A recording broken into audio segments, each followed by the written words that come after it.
Paros is a picturesque Cycladic island located within the Aegean Sea. It lies 100 miles from the Greek mainland.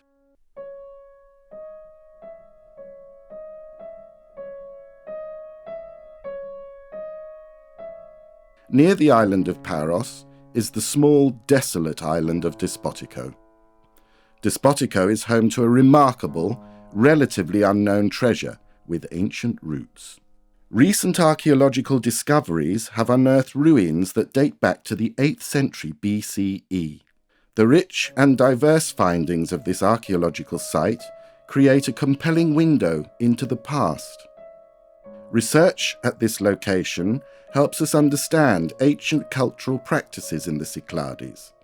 In turn, we also gain insight into the power and the wealth of the ambitious inhabitants of Paros. I don't think they ever wanted to become a great power. They just wanted to have the position they deserved and to guarantee prosperity for their people, which they did. Paros had the ability to construct such a sanctuary because of the wealth they attained through their vast resource of highly prized marble. Parian marble was sought after throughout the ancient world for statuary purposes. The marble played a very important part in the economy of Paros.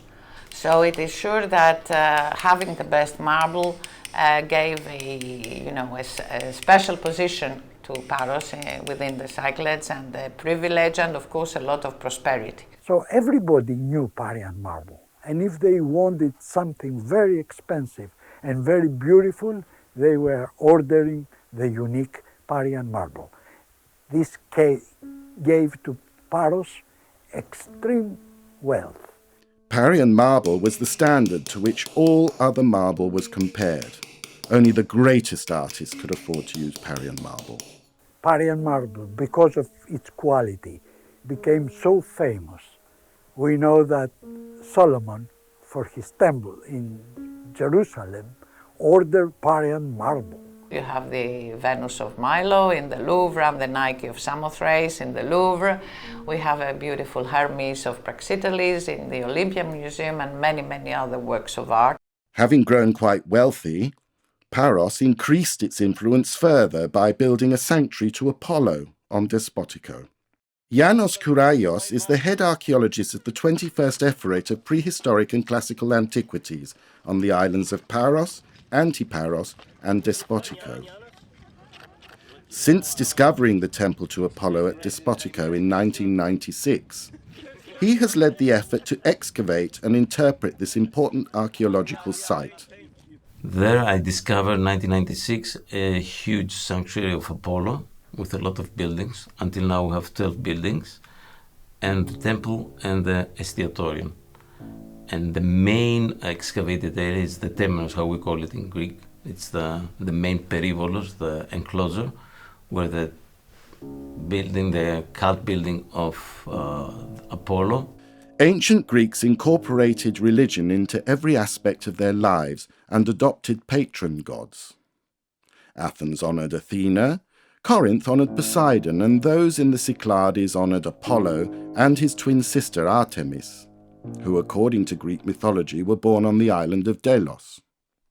And Apollo was really venerated here in the Cyclades because we are the light, the music, we are really open people, people of the sea. Especially in the Cyclades, he is the god of light, and if there is a place where we should worship the god of light, that's exactly the Aegean and the center of it, the Cyclades and Paros. They built this huge sanctuary in this position because it's a very well protected harbor. So all the sailors that go to Egypt, Syria, Palestine, Asia Minor, they had to stop there and take water, food, and pay the Parians. Well, Despotico was quite different from what it is today. It must have been attached to another small island that is between Despotico and Antiparos. So this formed a very safe port. So the reason of the creation of this huge sanctuary in this position is this very well protected harbor. You can see it here, it's really calm. So the Parians, they want to have another really cult center, really bigger than Delos. So for this reason, they built this sanctuary in this uninhabited island. It's sure that there was some kind of competition between the different sanctuaries, even between sanctuaries of the same cult, of the same god, like in this case. It is sure also that Delos had the, in a prominent position. The main was the dominant, let us say, sanctuary of Apollo in the Aegean Sea. Ships must have gone to Paros first for, their supplies, their exchanges, whatever, and on the way back to their homes, or to other ports, they would stop at Despotico and worship Apollo, and the goddess Hestia, who was the patron goddess of sailors, who was also worshipped in this same site. So here in front of the temple stylobate, we have the Vothros of the altar, or we call it Vothros in Greek. We have the altar of the Hestia of the Isthmus. So the sailor wants to return safe to his house. So for this reason, they had also Hestia there, together with Apollo. So who was going to Despotico?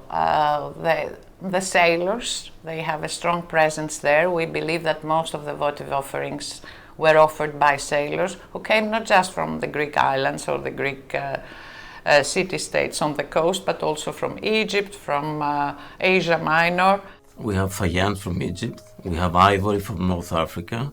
Those ivory fibula. Then we have vases from Corinth and Rhodes. It seems that Despotico was known, all around the world, let us say, of the Eastern Mediterranean, but also Parians must have gone there to worship Apollo and bring not just offerings of statues or other votive offerings, but also sacrifices.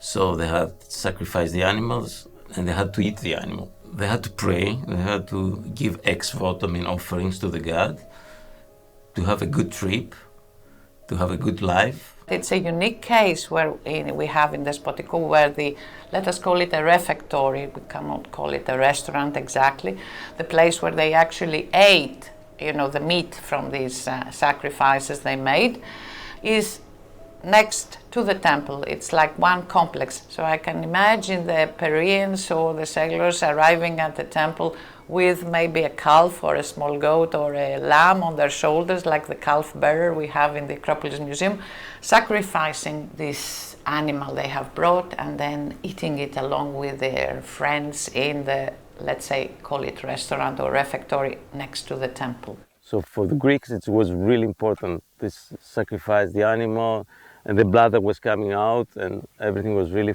sacred for them. There was the war between the Persians and the other cities, the Greek cities. So the only city that has been with the Persians was Paros. So for this, that was the reason. The real reason was the money of Paros. But the Athenians, they want to punish the Parians because they have been with the Persians. Persia was like the great power of those days.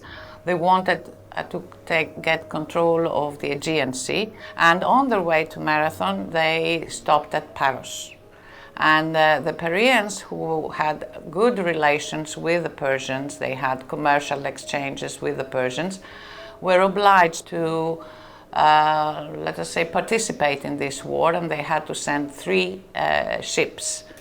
So they go there and in fact they get defeated. The next year the Athenians, who are now very, very, proud of themselves because they had brought this huge victory against the greatest power of those days, they decide they will punish the Parians. So they send Miltiades, the great general, the great winner of the Marathon battle, and they are sure they're going to win.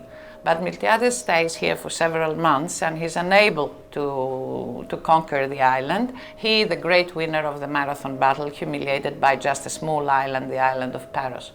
And it seems that on the way to Athens, as soon as they leave Paros, they want to take revenge. They are so enraged with the Parians that they decide to stop at Despotico and destroy the sanctuary of Despotico, which was very, very important and very popular among the Parians. So they commit a crime, actually. They make a huge sacrilege by destroying statues and other votive offerings that were sacred and that had been offered to the god Apollo. Old ex votos that were either destroyed worn or too old and had to be replaced by new ones were often buried within the territory of the sanctuary. They didn't have the right to take them out, to sell them or destroy them. They had to collect all those items and put them underneath the slabs to protect them and not throw them away. Over 600 items were excavated from underneath these slabs of room A1. Among these items was a lioness figurine made of terracotta. In addition, there were several small ceramic vessels known as aribali, which were possibly used for perfume. There was a falcon-shaped amulet depicting the god Horus. 2 gold beads and a cylindrical-shaped pendant were among the gold jewelry artifacts found. The most important thing was this the Dalek figurine of 680-650 BC, that this is the first image of Apollo, and that was inside the first temple that was built. In the other building, the delta that we found, that it's next to the temple, we don't know exactly the purpose. Probably it was for another god.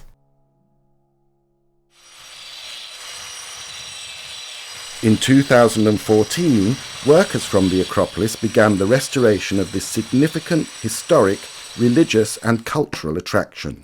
And this is really important for the locals, for the Parians and the people from Antiparos, for touristic reasons, to have an archaeological site.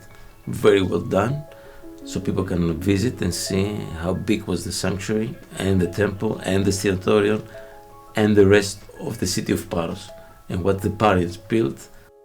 Despotico is another example of archaeology's quest to expose the secrets of antiquity. It provides the means to expand our understanding of human history without the benefit of written record. On this island, new discoveries continue to reveal the unknown treasures of mankind. With archaeology, you never know what happened.